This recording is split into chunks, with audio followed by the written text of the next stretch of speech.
అక్రమ సంబంధం హద్దులు దాటితే ప్రియుడి మీద పిచ్చి పరాకాష్ఠకు చేరితే ఒక కుటుంబం ఎంత నాశనమవుతుందో, ఒక ఆడది ఎంత రాక్షసిగా మారుతుందో ఈ రోజు క్రైమ్ స్టోరీ చూస్తే ఎవరికైనా అర్థమవుతుంది. ఇది భారతదేశంలోని, మరీ ముఖ్యంగా మన తెలుగు రాష్ట్రాల్లోని అక్రమ సంబంధం కేసుల చరిత్రలోనే ఒక మర్చిపోలేని దారుణం. అది తెలంగాణలోని నాగర్ కర్నూల్. ప్రశాంతంగా ఉండే ఆ జిల్లా కేంద్రంలో ఎవరి పనుల్లో వాళ్ళు బిజీగా ఉంటారు.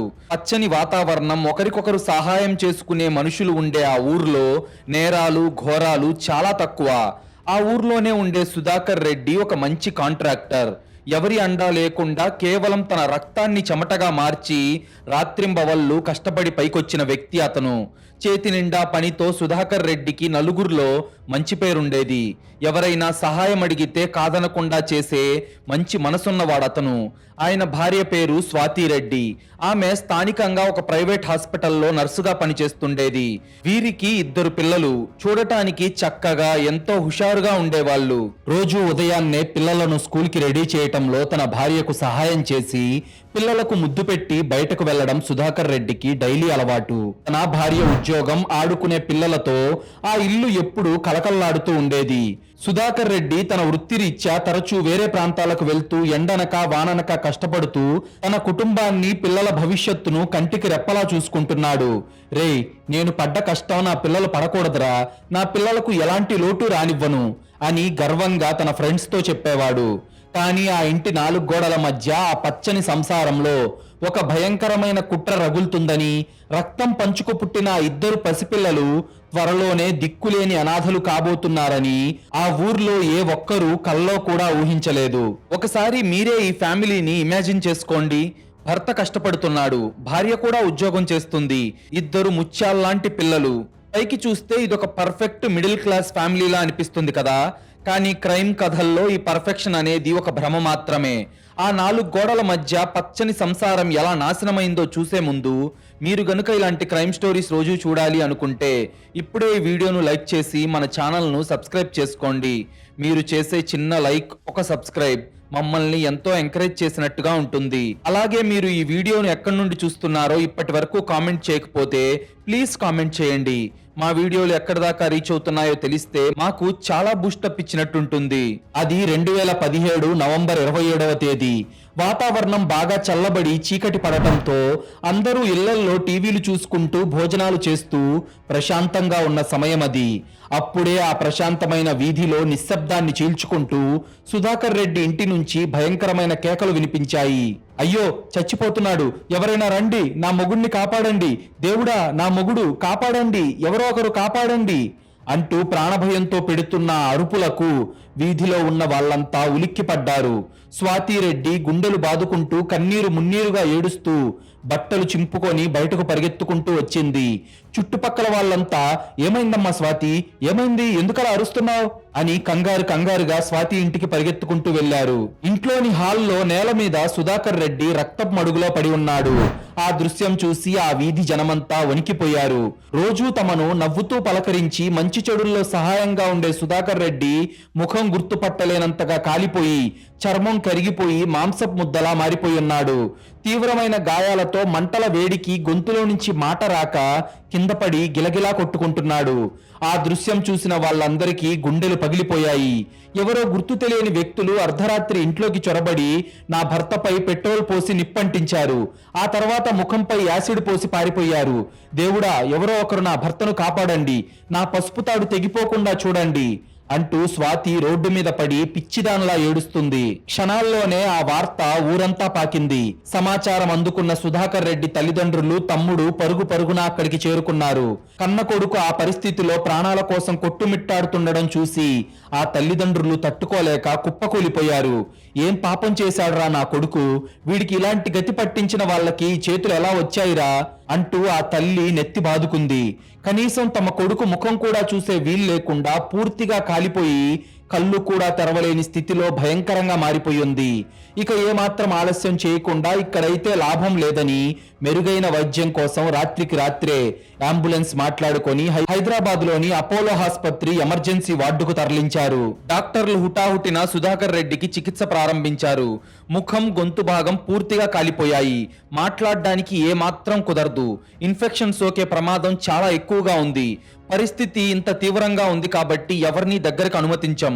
మా ప్రయత్నం మేము చేస్తాం, కానీ గ్యారంటీ ఇవ్వలేం అని డాక్టర్లు తేల్చి చెప్పారు.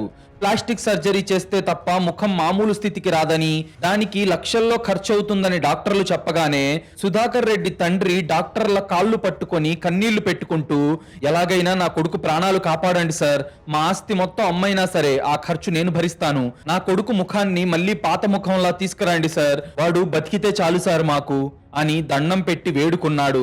హాస్పిటల్లోని ఐసీయూలో సుధాకర్ రెడ్డి ప్రాణాలతో పోరాడుతున్నాడు. ఇటు స్వాతి రెడ్డి ఒక మహాపతివ్రతలాగా తన ప్రాణమే పోయినంతగా ఏడుస్తూ ఐసీయూ బయటే కూర్చొని రాత్రింబవళ్ళు సుధాకర్ రెడ్డినే చూస్తుంది.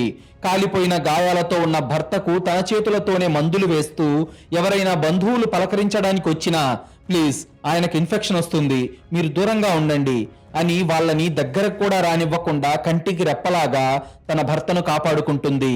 భర్తకు గొంతు కాలిపోయి మాట రాకపోవడంతో ఒక పెన్ను, పేపర్ ఇచ్చి అతనికి ఏది కావాలన్నా కూడా అందులో రాయమని చెప్తూ అతని మనసులో మాటలను బంధువులకు తనే చెబుతూ ఎంతో ఆదర్శవంతమైన భార్యగా అందరి సానుభూతిని పొందింది.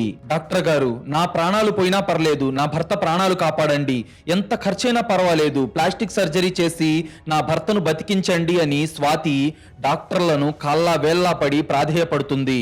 సుధాకర్ రెడ్డి కుటుంబ సభ్యులు సైతం తన భర్త మీద కోడలికి ఉన్న ప్రేమను చూసి మురిసిపోయారు. మా వదిన లాంటి ఇల్లాలు దొరకడం మా అన్న చేసుకున్న అదృష్టమని సుధాకర్ రెడ్డి తమ్ముడు కూడా అనుకున్నాడు. దాదాపు 10 రోజుల పాటు హాస్పిటల్లో ఒక భయంకరమైన హై డ్రామా నడిచింది.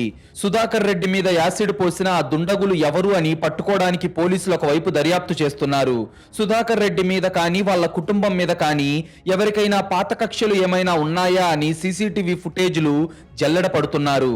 కానీ కాసేపట్లో ఆ హాస్పిటల్ గదిలో కలలో కూడా ఊహించని ఒక విషయం జరగబోతుంది.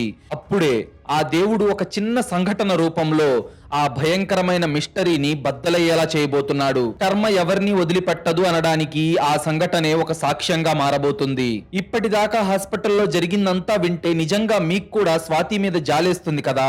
ఒక మహాపతివ్రతలాగా ప్రాణం లాంటి భర్త కాలిపోయి పడుంటే రాత్రింబవళ్ళు సేవలు చేయడం, ఇన్ఫెక్షన్ అని ఎవరిని దగ్గరికి రానివ్వకపోవడం ఒక పర్ఫెక్ట్ భార్య చేసే పని. కానీ స్వాతి చూపిస్తున్న ప్రేమ వెనక ఒక భయంకరమైన మిస్టరీ ఉంది.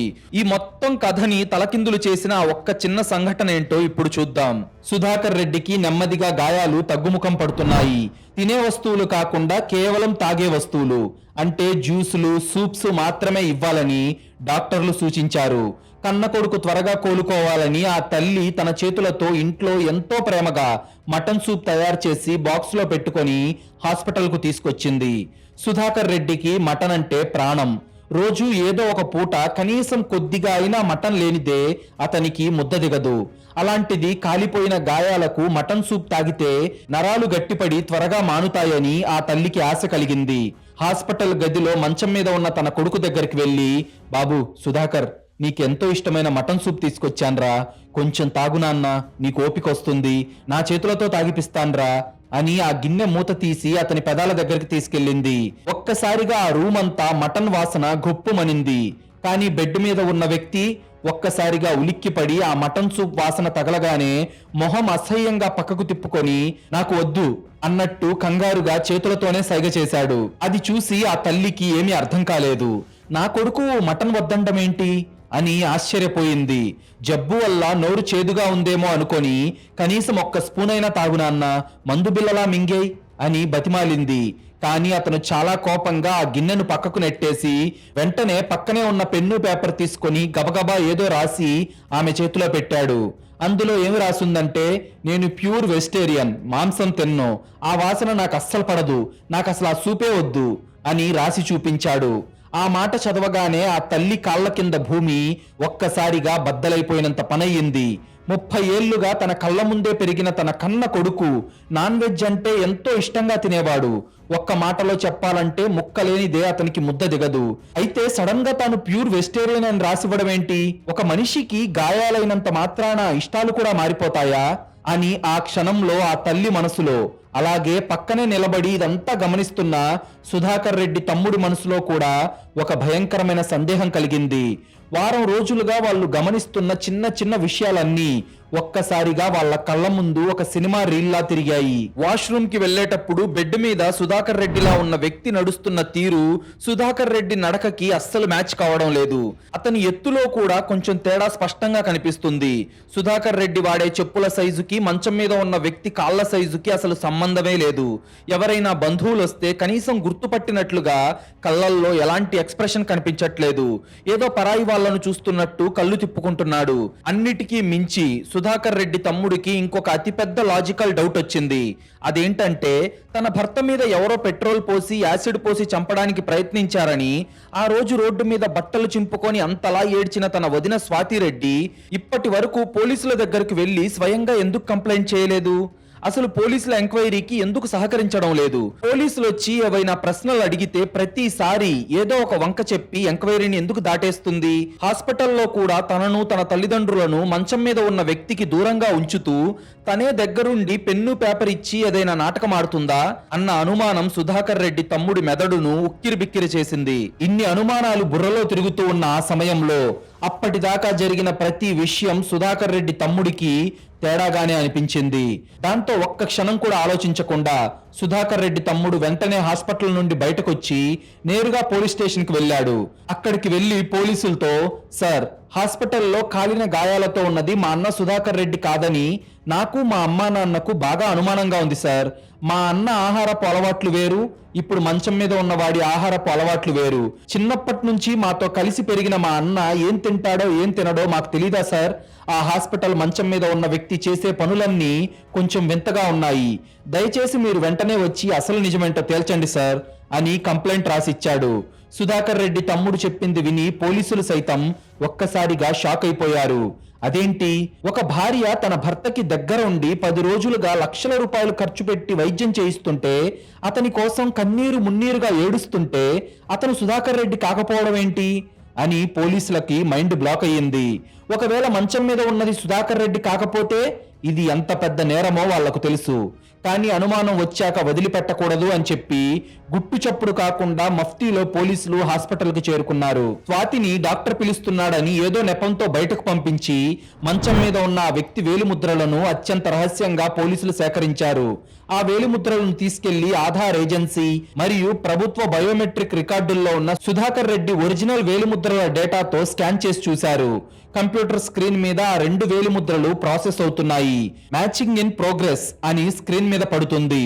సరిగ్గా నిమిషం తర్వాత ఎర్రటి అక్షరాలతో కంప్యూటర్ స్క్రీన్ మీద మిస్ మ్యాచ్ అని రిజల్ట్ వచ్చింది. ఇది కదా ట్విస్ట్ అంటే.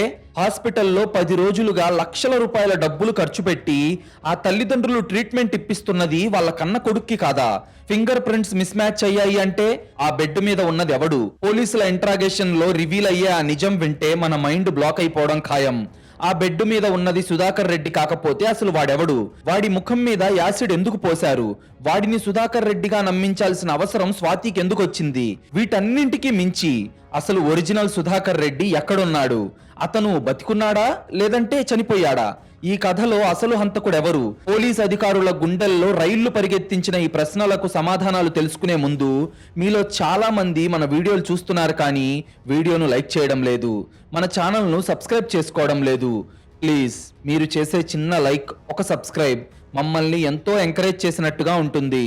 అలాగే మీరిచ్చే ఒక పాజిటివ్ కామెంట్ ఇలాంటి క్రైమ్ స్టోరీస్ రోజు మీ ముందుకు తీసుకురావడానికి మాకు చాలా బూస్ట్ అప్ ఇచ్చినట్టుంటుంది. హాస్పిటల్ బెడ్ మీద కాలిపోయిన ముఖంతో పడుకున్న ఆ వ్యక్తి సుధాకర్ రెడ్డి కాదు అన్న బయోమెట్రిక్ రిపోర్ట్ చూడగానే పోలీసులకి మైండ్ బ్లాక్ అయిపోయింది.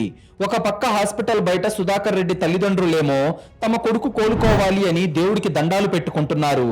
మరో పక్క స్వాతి ఏమో ఏడుస్తూ ఒక మహాపతివ్రతలాగా ఆస్కార్ రేంజ్ లో నాటకాలు ఆడుతుంది. ఇదంతా ఆలోచించినప్పుడు పోలీసులకు ఒక విషయం స్పష్టంగా అర్థమైపోయింది. ఇది ఒక సాధారణ దాడి కాదు. దీని వెనక ఒక భయంకరమైన పక్కా ప్లానింగ్ తో కూడిన కిరాతకం దాగుందని పోలీసులు గ్రహించారు. దాంతో ఏమాత్రం ఆలస్యం చేయకుండా ఇద్దరు మహిళా పోలీసులతో కలిసి స్వాతిని అత్యంత రహస్యంగా హాస్పిటల్ నుంచి పోలీస్ స్టేషన్ కు తరలించారు. సుధాకర్ రెడ్డి తల్లిదండ్రులకు ఎలాంటి అనుమానం రాకుండా కేసు దర్యాప్తులో భాగంగా ఆ రోజు రాత్రి జరిగిన దాడి గురించి స్వాతిని కొన్ని వివరాలు అడగడానికి తీసుకెళ్తున్నామని చెప్పి నమ్మించారు. అది పోలీస్ స్టేషన్ ఇంట్రాగేషన్ రూమ్. ఎదురుగా సీనియర్ ఇన్వెస్టిగేషన్ ఆఫీసర్ కూర్చొనున్నాడు. ఇన్వెస్టిగేషన్ ఆఫీసర్ ఎదురుగా కూర్చొని ఉన్న స్వాతి ముఖంలో అప్పటిదాకా ఉన్న ఏడుపు మాయమైపోయి ఒక రకమైన కంగారు, భయం మొదలయ్యింది. ఏంటి సార్, నన్ను ఇక్కడికి తీసుకొచ్చారు?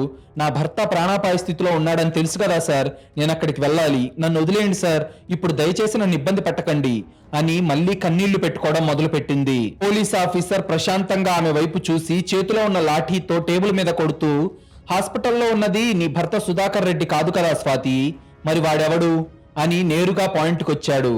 ఆ ప్రశ్న వినగానే స్వాతికి గుండాగినంత పనై వణికిపోయింది. తాను పక్కాగా వేసిన ప్లాన్ మొత్తం ఎక్కడ బయటపడుతుందో అన్న భయం మనసులో ఉన్నా కానీ తన నాటకాన్ని మొండిగా కంటిన్యూ చేస్తూ, ఏం మాట్లాడుతున్నారు సార్, తాళి కట్టిన నా భర్తను నేను గుర్తుపట్టలేనా?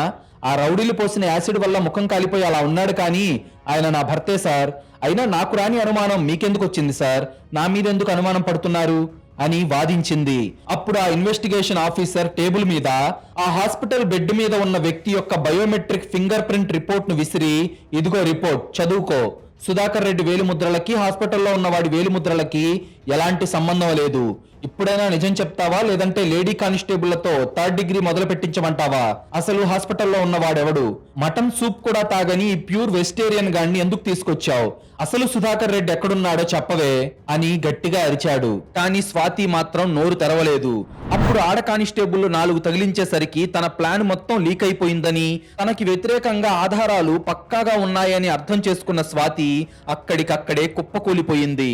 అప్పటిదాకా కన్నీళ్లతో అద్భుతంగా నాటకమాడిన ఆ కిరాతకురాలి అసలు రూపం పోలీసుల ముందు బయటపడింది. ఆమె నోరు విప్పి చెప్పిన నిజాలు వింటుంటే ఎన్నో క్రైమ్ కేసులు డీల్ చేసిన ఆ పోలీస్ అధికారులకే చెమటలు పట్టాయి. మానవ సంబంధాలు ఇంత దారుణంగా మారిపోయాయా అని ఏకంగా పోలీసులు కూడా ఆశ్చర్యపోయారు. హాస్పిటల్లో సుధాకర్ రెడ్డి పేరుతో చికిత్స పొందుతున్న నకిలీ వ్యక్తి పేరు రాజేష్. వృత్తిరీత్యా అతను ఒక ఫిజియోథెరపిస్ట్. స్వాతి సుధాకర్ రెడ్డిల సంసారం ఎంతో సంతోషంగా సాగుతున్న ఆ సమయంలో స్వాతికి తీవ్రమైన నడుము నొప్పి వచ్చింది. ఆ నొప్పికి ఫిజియోథెరపీ చేయించుకోవడానికి స్వాతి రాజేష్ క్లినిక్ కి వెళ్లడం మొదలుపెట్టింది.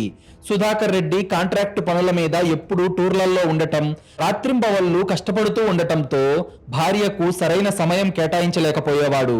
దాంతో స్వాతి తన ఒంటరితనాన్ని రాజేష్ తో పంచుకోవడం మొదలుపెట్టింది. వాడి మాటలకు, వాడి చేతలకు బాగా అట్రాక్ట్ అయింది. అలా అలా పరిచయం కాస్త ఒక నీచమైన అక్రమ సంబంధానికి దారితీసింది. ఇద్దరూ పిచ్చి పిచ్చిగా ప్రేమించుకోవడం మొదలుపెట్టారు. సమాజం, కుటుంబం, భర్తతో పవిత్రమైన బంధం, తన కడుపున పుట్టిన 2 పిల్లలు, ఏదీ వాళ్ళకి గుర్తు రాకుండా వాళ్ళ కామం వాళ్ళ కళ్ళు కప్పేసింది. సరిగ్గా నవంబర్ 25వ తేదీన స్వాతికి రాజేష్ తో ఉన్న సంబంధం గురించి, వాళ్ళు చేస్తున్న నీచమైన పనుల గురించి సుధాకర్ రెడ్డికి తెలిసిపోయింది. ఆ రోజు రాత్రి భార్యాభర్తల మధ్య భయంకరమైన గొడవ జరిగింది. సుధాకర్ రెడ్డి కోపంతో స్వాతిని కొట్టి, నీ మీద పెట్టుకున్న నా నమ్మకాన్ని మోసం చేశావే, వాడితో నీకున్న రంకు వ్యవహారం ఊరందరి ముందు బయట పెడతాను, నిన్ను ఇంట్లో నుంచి గెంటేస్తాను, నా పిల్లల ముఖం కూడా నిన్ను చూడనివ్వను అని గట్టి వార్నింగ్ ఇచ్చాడు. దాంతో స్వాతికి భయం పట్టుకుంది. విడాకులు తీసుకుంటే తన పరువు పోతుంది, సుధాకర్ రెడ్డి సంపాదించిన ఆస్తిలో చిల్లి గవ్వ కూడా దక్కదు, అలాగే పిల్లలు దూరం అవుతారు. పైగా రాజేష్ తో పెళ్లికి సమాజం, బంధువులు ఏమాత్రం అంగీకరించరు అని అర్థమై అప్పుడే ఆమె మైండ్ లో ఒక రాక్షసమైన ఆలోచన పుట్టింది. సుధాకర్ రెడ్డి అడ్డు తొలగించుకోవాలి, కానీ సమాజం దృష్టిలో మాత్రం ఆమె ఒక వితంతువులా మిగలకూడదు, ఆస్తులు తన చెయ్యి జారకూడదు అని ఆమె ఫిక్స్ అయ్యింది. అందుకే సుధాకర్ రెడ్డిని చంపేసి రాజేష్ ను తన భర్త స్థానంలోకి తీసుకురావాలని స్వాతి ఒక పక్కా ప్లాన్ వేసింది. కానీ ఇద్దరి ముఖాలు వేరు కదా, ఇది ఎలా సాధ్యం అని ఆలోచిస్తూ ఉండగా అప్పుడే వాళ్ళకి ఇద్దరూ కలిసి చూసిన ఎవడు అనే అల్లు అర్జున్, రామ్ చరణ్ సినిమా కథ గుర్తొచ్చింది. ఆ సినిమాలో ఒకరి ముఖాన్ని ప్లాస్టిక్ సర్జరీ ద్వారా మరొకరికి మారుస్తారు. అదే ఐడియాని రియల్ లైఫ్ లో కూడా అప్లై చేయాలి అనుకున్నారు ఆ ఇద్దరు రాక్షసులు. సుధాకర్ రెడ్డిని పక్కాగా చంపేయాలి, ఆ తర్వాత రాజేష్ ముఖం మీద యాసిడ్ లేదా పెట్రోల్ పోసి కాల్చేయాలి. అప్పుడు ముఖం గుర్తుపట్టలేనంతగా కాలిపోతుంది కాబట్టి గుర్తు తెలియని వ్యక్తులు యాసిడ్ దాడి చేశారని అందరినీ నమ్మించి ప్లాస్టిక్ సర్జరీ పేరుతో సుధాకర్ రెడ్డి ముఖాన్ని రాజేష్ కు పెట్టించాలి. అప్పుడు సుధాకర్ రెడ్డి ఆస్తి, అతని హోదా, సమాజంలో అతనికి ఉన్న పేరు, స్వాతి అన్నీ రాజేష్ సొంతమవుతాయి. ఎవరికీ ఎలాంటి అనుమానం రాదు. ఇది వాళ్ళ భయంకరమైన మాస్టర్ ప్లాన్.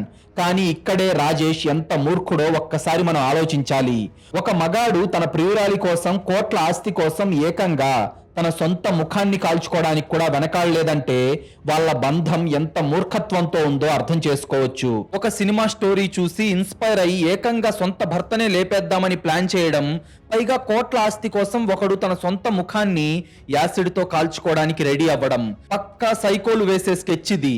కామం, డబ్బు మనిషిని ఎంతటి మృగాలుగా మార్చేస్తాయో అనడానికి స్వాతి, రాజేష్లే ఒక పర్ఫెక్ట్ ఎగ్జాంపుల్.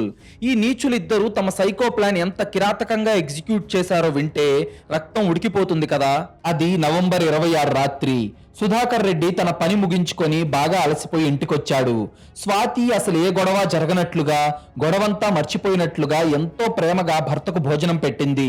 నిజానికి సుధాకర్ రెడ్డికి తెలియకుండా ముందే ఆ కిరాతకురాలు ఆ భోజనంలో మత్తుమందు కలిపింది. అది తిన్న సుధాకర్ రెడ్డి క్షణాల్లోనే మత్తులోకి జారిపోయి గాఢ నిద్రలోకి జారుకున్నాడు. అర్ధరాత్రి దాటాక ప్లాన్ ప్రకారం ప్రియుడు రాజేష్ ఒక భారీ ఇనుపరాడ్డు తీసుకొని ఆ ఇంట్లోకి సైలెంట్ గా అడుగుపెట్టాడు. నిద్రపోతున్న సుధాకర్ రెడ్డి తల మీద ఇనుపరాడ్డుతో అత్యంత కిరాతకంగా చావబాదాడు రాజేష్. అంతే, ఆ దెబ్బకు రక్తం బయటకు చిమ్మింది. సుధాకర్ రెడ్డికి మెలకువ వచ్చి ప్రాణభయంతో గిలగిలా కొట్టుకుంటూ ఉంటే కట్టుకున్న భార్య స్వాతి ఏమాత్రం కనికరం లేకుండా తన భర్త ప్రాణాలతో పోరాడుతున్నప్పటికీ జాలి పడకుండా ఒక దిండు తీసుకొని భర్త ముఖం మీద అదిమి పట్టి ఊపిరాడకుండా చేసింది. ఇద్దరు పిల్లల తండ్రి భార్యను ప్రాణంగా ప్రేమించిన అమాయకుడు ఆ కిరాతక భార్య చేతిలోనే విలవిల్లాడుతూ ప్రాణాలు వదిలాడు. ఆ తర్వాత సుధాకర్ రెడ్డి శవాన్ని ఎవరికీ కనిపించకుండా వాళ్ళ సొంత కారు డిక్కీలోనే కుక్కి ఇద్దరూ కలిసి మహబూబ్ నగర్ దగ్గరలోని నవాబ్పేట అటవీ ప్రాంతానికి వెళ్లి అక్కడ ఎవరూ లేని దట్టమైన పొదల మధ్య సుధాకర్ రెడ్డి శవాన్ని పడేసి ముందే తమతో తెచ్చుకున్న పెట్రోల్ పోసి నిప్పంటించారు. ఆ శవం పూర్తిగా కాలిపోయి బూడిదయ్యే వరకు అక్కడే ఉండి పైశాచికంగా నవ్వుతూ కిరాతకంగా చూశారు. అలా సుధాకర్ రెడ్డికి సంబంధించిన ఆధారాలేమీ లేకుండా చేసి తిరిగి ఇంటికొచ్చేశారు. ఇంటికి వచ్చాక ప్లాన్ లోని రెండో భాగం మొదలయ్యింది. అదేంటంటే ముందుగా రాజేష్ ముఖాన్ని కాల్చాలి. వాస్తవానికి ముందు రాజేష్ కి కొంచెం భయం వేసినప్పటికీ స్వాతి మీద ఉన్న పిచ్చితో, కోట్ల ఆస్తి మీద ఉన్న ఆశతో ఒప్పుకొని నేల మీద పడుకున్నాడు. అప్పుడు స్వాతి తన చేతులతోనే తన ప్రియుడి ముఖం మీద పెట్రోల్, యాసిడ్ పోసి నిప్పంటించింది. రాజేష్ ఆ నొప్పితో, మంటతో పెద్ద పెద్దగా అరుస్తూ కేకలు పెట్టాడు. అతని ముఖం, గొంతు పూర్తిగా కాలిపోయి ఒక మాంసపు ముద్దలా మారేదాకా ఆగి ఆ తర్వాత స్వాతి మంటలార్పేసింది. వెంటనే తన బట్టలు చింపుకొని రోడ్డు మీదకు పరిగెత్తుకుంటూ వచ్చి ఎవరో రౌడీలు నా భర్తపై యాసిడ్ పోశారు, మమ్మల్ని చంపడానికి వచ్చారు అంటూ ఊరంతా వినపడేలాగా ఒక కన్నీటి హైడ్రామా మొదలుపెట్టింది. అప్పట్నుంచి సుధాకర్ రెడ్డి తల్లిదండ్రుల డబ్బుతోనే వాళ్ళ కొడుకును చంపిన హంతకుడికి ఏకంగా లక్షల రూపాయల ఖర్చు పెట్టి కార్పొరేట్ వైద్యం చేయిస్తుంది. ఒకవేళ ఆ రోజు ఆ మటన్ సూప్ డ్రామా జరగకపోయింటే రాజేష్ ప్లాస్టిక్ సర్జరీతో అచ్చం సుధాకర్ రెడ్డిలా మారిపోయి ఆ తల్లిదండ్రులతోనే వాళ్ళ కొడుకులా జీవితాంతం నాటకం ఆడేవాడు అని పోలీసులకు అర్థమైంది. స్వాతి తమ ప్లాన్ గురించి చెప్పిందంతా రికార్డ్ చేసిన పోలీసులు సుధాకర్ రెడ్డి కుటుంబానికి సమాచారం ఇచ్చి వెంటనే స్వాతిని తీసుకొని నవాబ్పేట అడవికి వెళ్లారు. అక్కడ సగం కాలిపోయి బూడిద కుప్పలా మారిన సుధాకర్ రెడ్డి అవశేషాలను, కాలిపోయిన అతని ఎముకలను చూసి సుధాకర్ రెడ్డి తల్లిదండ్రులు గుండెలు పగిలేలా ఏడ్చారు. మా కన్న కొడుకును చంపిన వాడికా మేమిన్ని రోజులు హాస్పిటల్లో సేవలు చేసింది, వాడికా మా ఆస్తులమ్మి వైద్యం చేయించింది, మాకు మా కొడుకు బతికున్నాడన్న ఆశ చూపించి మమ్మల్ని రోజుకొకసారి చంపావు కదే పాపాత్మురాలా అంటూ స్వాతిని చూసి ఆ ముసలి వాళ్ళు పెట్టిన శాపాలు, వాళ్ళ ఏడుపులు అక్కడ ఉన్న పోలీసుల కళ్ళల్లో కూడా నీళ్లు తిరిగేలా చేశాయి. అటు హాస్పిటల్ బెడ్ మీద ఉన్న రాజేష్ ను కూడా పోలీసులు అరెస్ట్ చేశారు. ముఖం కాలిపోయి మాట్లాడలేని స్థితిలో ఉన్న రాజేష్ కు సుధాకర్ రెడ్డి ఆస్తి దక్కలేదు సరికదా, తన సొంత ముఖం కూడా లేకుండా జీవితాంతం నరకం అనుభవించేలా తయారయ్యాడు. కేసు దర్యాప్తు చేసి పక్క ఆధారాలతో, డిఎన్ఏ రిపోర్ట్లతో స్వాతిని, రాజేష్ ను పోలీసులు రిమాండ్ కు తరలించారు. వాళ్లకు చట్టం కఠినమైన శిక్ష విధించడం అయితే ఖాయం. కానీ ఈ కథలో అందరికంటే ఎక్కువగా నష్టపోయింది, చెప్పలేని బాధపడుతుంది ఎవరంటే ఆ ఇద్దరు పసిపిల్లలు. నిన్నటిదాకా ఆనందంగా ఆడుకున్న ఆ పిల్లలు ఇప్పుడు దేవుడి లాంటి తండ్రి చనిపోయి కనిపెంచిన తల్లి హంతకురాలిగా జైలు పాలయి కోట్లల్లో ఆస్తి ఉన్నా కానీ అనుభవించడానికి లేక ఏ పాపం తెలియకుండానే రోడ్డున పడ్డారు. ఈ సంఘటనతో వాళ్ళ భవిష్యత్తు ప్రశ్నార్థకంగా మారింది. ఒక వివాహేతర సంబంధం, ఒక సినిమా ఐడియా, ఒక క్షణికావేశం, ఒక పచ్చని కుటుంబాన్ని ఎంత దారుణంగా కాల్చి బూడిద చేసిందో చెప్పడానికి స్వాతి రాజేష్ క్రైమ్ స్టోరీ భారతదేశ చరిత్రలోనే ఒక భయంకరమైన ఉదాహరణగా మిగిలిపోయింది. నేరం ఎంత పర్ఫెక్ట్ గా చేసినా ఆ దేవుడు ఏదో ఒక చిన్న ఆధారాన్ని ఈ కథలో మటన్ సూప్ లాగా ఖచ్చితంగా వదులుతాడు అనడానికి ఈ కేసే ఒక నిదర్శనం. ఒక మనిషిలో స్వార్థం పెరిగితే అతను ఎంతటి రాక్షసుడుగా మారతాడో చెప్పే ఈ కథ మనకు ఒక గుణపాఠంగా మిగిలిపోతుంది. ఒక సినిమాని చూసి నేరాలు చేయడం అనేది చాలా సార్లు విన్నాం, కానీ ఈ కేసులో నేరస్తులు వాడిన బ్రెయిన్, ఆ యాసిడ్ డ్రామా చూస్తే వీళ్ళు మనుషులా లేదా రాక్షసులా అనిపిస్తుంది. ఒక మటన్ సూప్ లాంటి చిన్న క్లూ పోలీసులకు దొరక్కపోయి ఉంటే ఈ రోజుకి వాళ్ళ నాటకం అలాగే నడిచేది కదా. కర్మ అనేది ఒక సైలెంట్ కిల్లర్, అది ఎవరిని వదలదు అనడానికి ఈ కథే ఒక పర్ఫెక్ట్ ఉదాహరణ. మీకు గనుక ఈ క్రైమ్ స్టోరీ నచ్చినట్లయితే ఇప్పుడే ఈ వీడియోను లైక్ చేసి మన ఛానల్ను సబ్స్క్రైబ్ చేసుకోండి. మీరు చేసే చిన్న లైక్, ఒక సబ్స్క్రైబ్ మమ్మల్ని ఎంతో ఎంకరేజ్ చేసినట్టుగా ఉంటుంది. అలాగే మీరిచ్చే ఒక్క పాజిటివ్ కామెంట్ ఇలాంటి క్రైమ్ స్టోరీస్ రోజు మీ ముందుకు తీసుకురావడానికి మాకు చాలా బూస్టప్ ఇచ్చినట్టుంటుంది.